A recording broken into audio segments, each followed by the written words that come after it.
जी आ रही है। जी अच्छा। जी आशीष जी तक नहीं पहुंच रही है लगता है। नमस्ते आचार्य जी, प्रणाम सभी को, नमस्ते। प्रणाम जी, प्रणाम जी, बोले। हाँ, और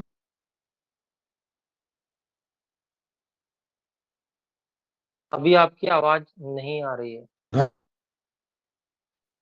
से ओम। ध्वनि आ रही है आचार्य जी मेरी? आवाज आपकी कट गई पूरी की पूरी। अभी तो आ रही है, हम्म, मतलब आप जब ध्वनि आ रही है पूछते हैं हम्म, तब तो आती है, जब आप प्रश्न पूछने लगते हैं तो सब कट जाता है, ये क्या बात है। मैं दोबारा चलिए ज्वाइन बोले, करता हूँ आचार्य जी। बोले बोले। आचार्य जी, ये जो तृतीय सूत्र है ना, इसमें नीचे से तीसरी पंक्ति है, न ही ततो जातन तदेव भवति। इस वह केवल ज्ञान नहीं है, ये रहेगा, ये रहता है क्या इसका अर्थ? न ही, यानी न ही ततो वह जिससे केवल। वह, हाँ, न ततः, ततः जातम ततो। तदेव न भवति, न इधर ले आइए। उससे जो जी उत्पन्न जी होता है जी, वो न वही ही नहीं होता है। ततः जातम, यानी उत्पन्न कि होने वाली जिस। चीज दूसरी होती है, ये मतलब। इसका क्या अर्थ तो है आचार्य जी?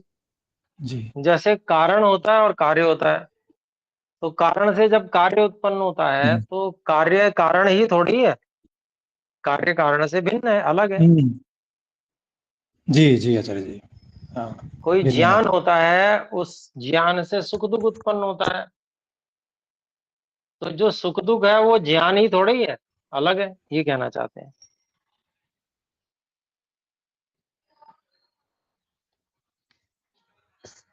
ठीक हो गया जी, और कुछ? चलिए, तो ठीक है, हम आगे बढ़ते हैं। लैंगिकात् कथम सुख दुखे भवत इति उत्तरमिषतः पुनः अपरो हेतुर्दीयते सुख दुखयोः ज्ञानात् भिन्नत्वे। अनुमान ज्ञान से किस प्रकार से सुख दुख होते हैं, इसका उत्तर देने की इच्छा से फिर दूसरा हेतु दिया जा रहा है सुख दुख के ज्ञान से भिन्न होने में।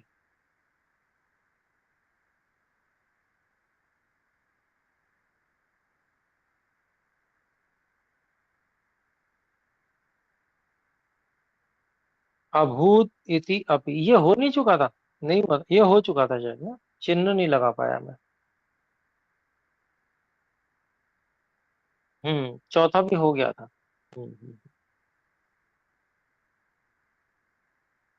कहाँ तक हो गया जी, कोई बताएंगे क्या? हाँ, 4 हो गया था आचार्य जी, 4 चतुर्थ तक तक हो हो गया चुके था हैं। आचार्य जी। 4 तक हो गया था ना, जी जी जी। आचार्य जी, चतुर्थ में भी ये शंका, यही अभूत का यानी कि अर्थ हुआ हुआ, जो हो गया है वह। हाँ मतलब जो हो चुका है, भूत। हुआ था। आचार्य जी, जैसे अभूत भूत ये, का। नहीं नहीं, भूत वो नहीं है ये भू धातु का लुंग लकार का प्रथम पुरुष एक वचन का रूप है। ठीक जी। है, हाँ, ये जो है लुंग लकार का रूप है, ठीक है जी। लंग में तो अभवत बनता है, लुंग में अभूत होता है, ठीक है जी। क्योंकि सामान्यतः तो यही दश होता है ना कि लकार के भूत यानी रूप, बीता हुआ। ठीक है। हाँ भूत तो एक अलग हो गया, भूत तो कता प्रत्ययान्त शब्द है, भू धातु से, वो एक अलग विषय हो गया। जी। यहाँ जो अभूत मतलब है वो क्रियापद है। ठीक है। वो क्रियापद हमारा लुंग लकार का है। तो अब जैसे हम अ, अगर हम दश लकार के रूप अगर ध्यान नहीं करते हैं, तो याद नहीं करते हैं, तो फिर हमें कठिनाई आती है साहित्य में। तो ये दर्शन भी साहित्य ही है ना, संस्कृत का जी। साहित्य है ये। तो दशलकार के रूप आने चाहिए, तो जिससे पहचान हो जाती है कि ये कौन सा रूप है। ठीक है जी, तो ये प्रयास कीजिएगा। जो मध्य वाली रचनानुवाद कौमुदी है उसमें दशलकारों के रूप हैं, चलाए हुए हैं वो सब। वो उसमें से मुख्य मुख्य ध्यान कर लेने से प्रत्येक गण का एक एक रूप भी कर लेंगे तो सब गणों के ध्यान में रह जाएंगे, लगभग लगभग वैसे ही चलते हैं। तो चलिए, तो यहाँ पर हमारा हुआ अभूत का मतलब जो हो चुका है, जैसे सुख दुख पहले भी हुआ था,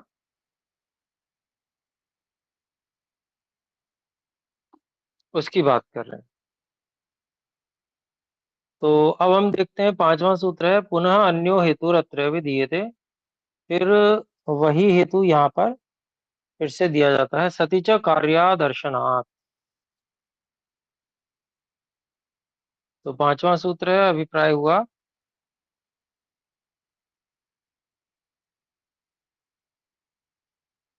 सामान्य ज्ञान पर। अगर सामान्य ज्ञान होता है तो उसके कार्य रूप में जो सुख दुख, प्रसन्नता, खिन्नता, ये नहीं देखी जाती। एक सामान्य ज्ञान, किसी बात का सामान्य ज्ञान हो रहा है तो उसमें कोई न सुख है न दुख है, न खिन्नता है न प्रसन्नता है, उससे सामान्य जानकारी हो रही है वो तो इस कारण से भी जो है सुख दुख और ज्ञान ये दोनों भिन्न है। तो ज्ञान ऐसा भी है जिससे न सुख होता है न दुख। तो इसका मतलब ये तो तभी होगा ना जब ज्ञान भिन्न होगा, अलग होगा सुख दुख से। अगर सुख दुख ही ज्ञान है तो फिर सुख दुख हमेशा होना चाहिए। पर ज्ञान होता है और कभी कभी ज्ञान होने पर भी न सुख होता है न दुख होता है।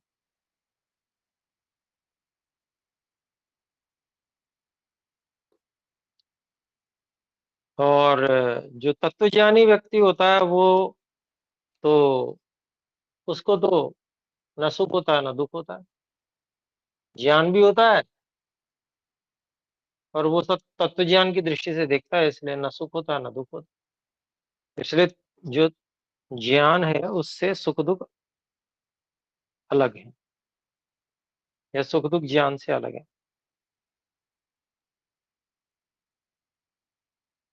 तो इसका भाष्य देखते हैं।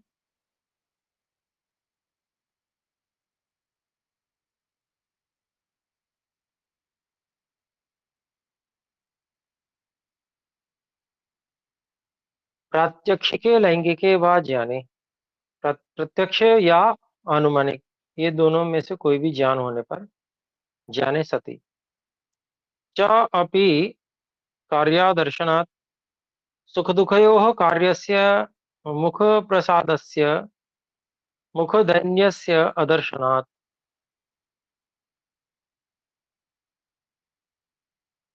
सुख और दुख इन दोनों कार्य जो ज्ञान के कार्य कहे जाते हैं, और वो पता कैसे चलता है, तो उसकी पहचान होती है मुख प्रसादस्य मुखधन्यस्य। मुख प्रसन्न है तो लगता है ये व्यक्ति प्रसन्न है, मुख दीन है तो ये लगता है व्यक्ति दुखी है। तो, तो सुख दुख का जो कार्य है, ज्ञान होने पर भी, प्रात्यक्षिक और अनुमानिक ज्ञान होने पर भी सुख दुख रूपी जो कार्य है उसमें मुख की प्रसन्नता और मुख की दीनता नहीं देखी जाने से अदर्शनात् नहीं ज्ञान काले सुख कार्यम मुख प्रसाद। उसको खोल रहे हैं और स्पष्ट कर रहे हैं कि ज्ञान के समय में सुख का जो कार्य अर्थात मुख पे प्रसन्नता का भाव, दुख कार्यम मुख दैन्यम, दुख से उत्पन्न होने वाला जो भाव चेहरे पर है वह मुख की दीनता का भाव न दृश्यते। न शुरू में है ना इस वाक्य में, न ही ज्ञान काले है ना, तो वो न यहाँ लगा लेंगे। तो मुख धन्य न दृश्यते, नहीं दिखता है। तस्मात् सुख दुखे ज्ञानात् भिन्ने स्तः। इसलिए सुख और दुख ज्ञान से भिन्न है। नोचेत सुख कार्यस्य मुख प्रसादस्य दुख कार्यस्य मुख दैन्यस्य निरंतरम प्रवृत्तिर्भवेत्। यदि ऐसा नहीं हो तो जो सुख होने के बाद में जो उसका लक्षण है दिखाई देता है, मुख की प्रसन्नता, मुख पे प्रसन्नता का भाव, और दुख का जो कार्य अर्थात मुख पर दीनता का भाव, निरंतर प्रवृत्तिर भवेत, अर्थात इसकी निरंतर प्रवृत्ति हो। कभी तो चेहरा दुखी दिखे, कभी प्रसन्न दिखे, बीच की स्थिति कोई नहीं होनी चाहिए।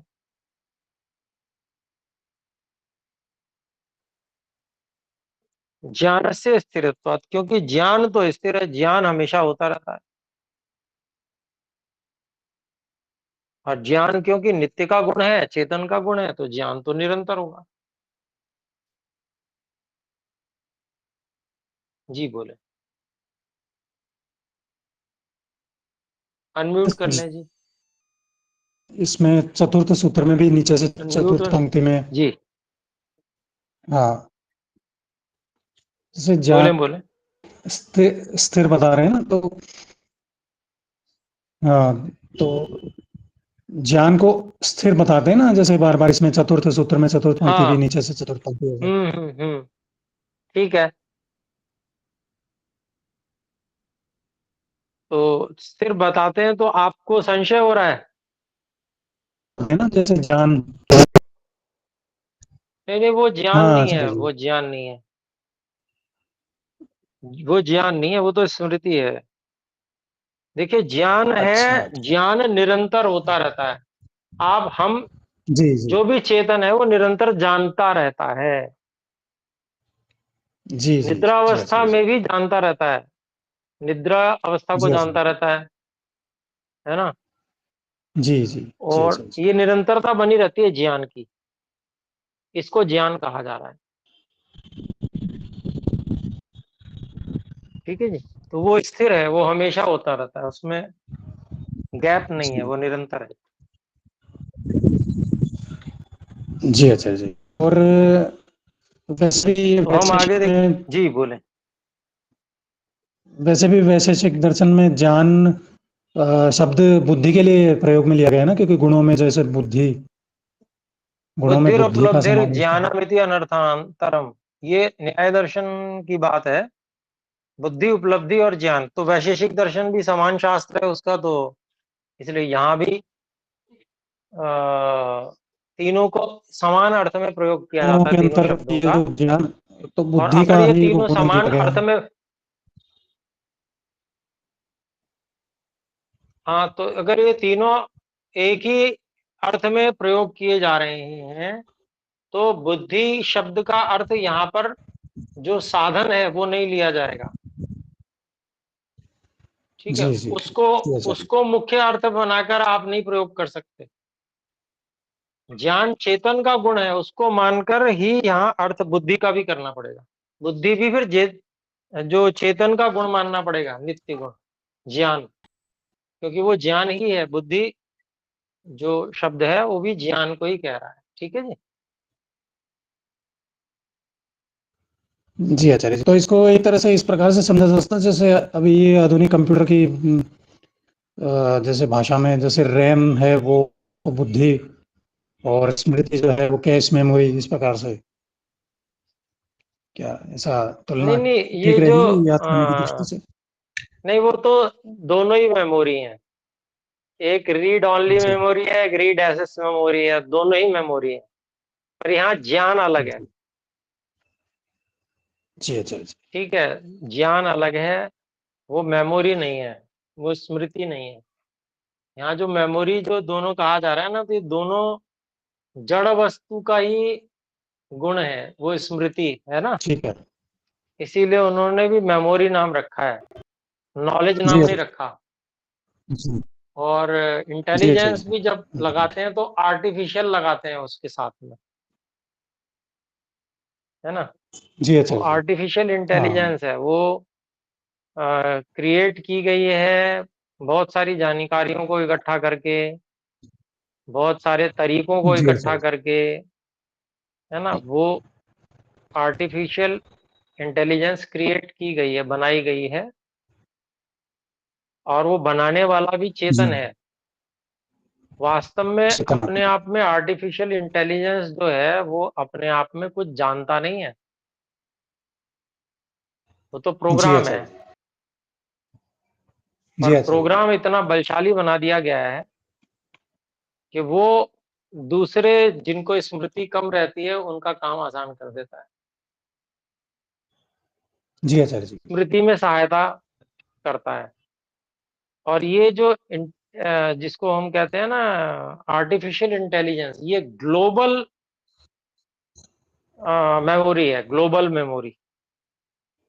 मतलब इसको बनाने के लिए, मतलब एक एक साइंटिस्ट का काम नहीं है ये, तो बहुत सारे साइंटिस्ट ने जो काम कर करके रखा था, कर करके रखा था, उस सबको एक जगह लाके इकट्ठा किया गया है, और नया काम किया भी जा रहा है उसके ऊपर।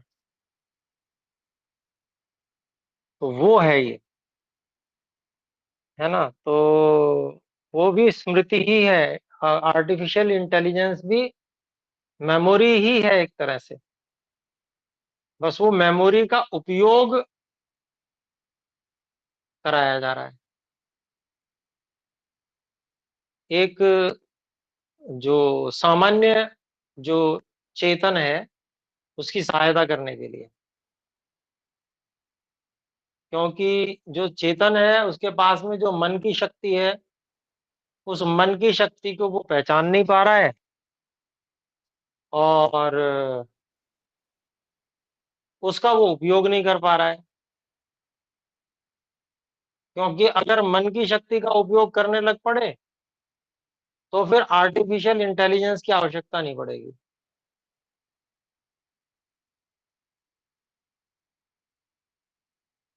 तो ये विद्वान ऐसे ही हो जाएगा बिना आर्टिफिशियल इंटेलिजेंस के, क्योंकि मन भी जो है बहुत तगड़ा साधन है, बहुत जबरदस्त साधन है। मतलब मन की टक्कर का साधन वैज्ञानिकों के पास नहीं है, चाहे ये कितनी जोर लगा ले। कहाँ कहाँ से जाकर ये एनर्जी कलेक्ट कर रहे हैं, सूरज पे जाने की कोशिश कर रहे हैं एनर्जी के लिए, जिससे इनके जो सिस्टम है, कंप्यूटर है, चल सकें। उतनी एनर्जी चाहिए आर्टिफिशियल इंटेलिजेंस को और अधिक मजबूत बनाने के लिए। ये बहुत कोशिश कर रहे हैं, कितना इस पे धन लगा रहे हैं, कितनी शक्ति खर्च कर रहे हैं, लेकिन ईश्वर ने सबको दिया हुआ है मन।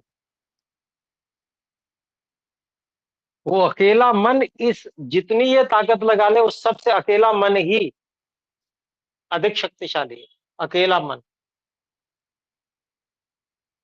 और उस मन की शक्ति के दर्शन अगर करने हैं तो विभूतिपाद पढ़ लीजिए,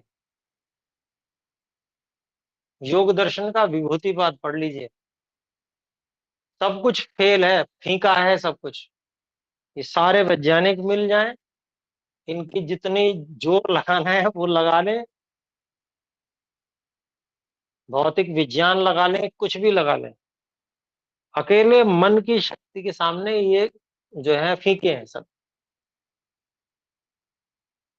तो जैसे जैसे उसके विषय में जब हम देखते हैं, समझते हैं, तो वास्तव में श्रेयस्कर यही है जो हमारे ऋषियों ने किया। ये बाहरी तौर पे इंटेलिजेंस बढ़ा रहे हैं और सामान्य व्यक्ति की क्षमताओं का ह्रास कर रहे हैं। अर्थात सामान्य व्यक्ति जो मन की शक्तियों को जगा सकता है वो उस ओर ध्यान ही नहीं दे रहा है। पहले हम लोग पहाड़े हमको याद रहा करते थे, तो हम जो है बहुत सारी गणना ऐसे ही कर लिया करते थे, और अब हम कैलकुलेटर का सहारा लेते हैं। पुराने लोग अब भी कर लेते हैं, बहुत से बच्चे वैदिक गणित की सहायता लेते हैं तो वो भी बहुत अच्छे कैलकुलेशन कर लेते हैं। तो लेकिन इन सब के परे जो विद्या है ना, वो आंतरिक विद्या है, मन की शक्ति है। और एक सीमा पर जाकर वो अचिंत्य हो जाती है। अचिंत्य का अभिप्राय होता है सामान्य व्यक्ति की बुद्धि से परे। सामान्य व्यक्ति उसको तर्क से समझ नहीं सकता कि ये हो कैसे गया, लेकिन होता है। उसको अचिंत्य बोल दिया जाता है, जो सामान्य रूप से समझ में ना आ सके। योगी को तो समझ में आ जाएगा अगर वो जानना चाहे तो। पर योगी भी अधिकांश में क्या करते हैं, वो भी जानने का प्रयास नहीं करते, वो भी खेल में पड़ जाते हैं और वो खेल खेलते रहते हैं। कैसे हो रहा है उसमें नहीं जाते। अधिकांश जिन लोगों ने सिद्धि प्राप्त की है, और ये ऐसे कुछ लोग मिल भी जाएंगे आपको अच्छे, तो वो अपना जो है जादू दिखाने में व्यस्त हो गए। वो जादू दिखा रहे हैं सारे संसार को, प्रसिद्धि भी पा रहे हैं, लोग आश्चर्यचकित भी हो रहे हैं, लोग सोच नहीं पा रहे हैं ये हो कैसे रहा है। और उन्होंने भी इस पर ध्यान नहीं दिया कि ये हो कैसे रहा है। पर जाना जा सकता है ईश्वर की सहायता से, क्योंकि चाहे कितना ही सूक्ष्म विज्ञान हो, उसके पीछे कार्य कारण संबंध 100% है ही है। क्योंकि ईश्वर का जो भी कार्य होता है ना, वो व्यवस्थित होता है, उसमें विज्ञान होता है। ईश्वर ने जो कुछ भी व्यवस्था बनाई है उसमें सुनिश्चित विज्ञान है, कोई जान पाए या ना जान पाए। तो समय हो गया। आज की कक्षा में कुछ शंका समाधान ही सही।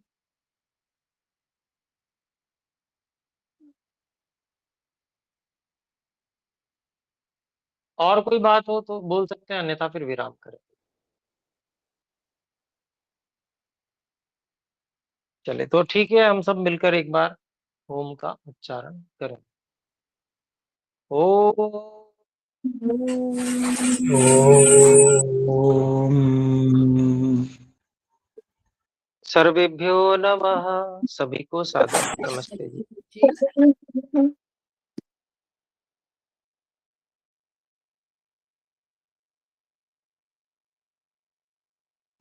नमस्ते आचार्य जी, धन्यवाद। सभी को नमस्ते।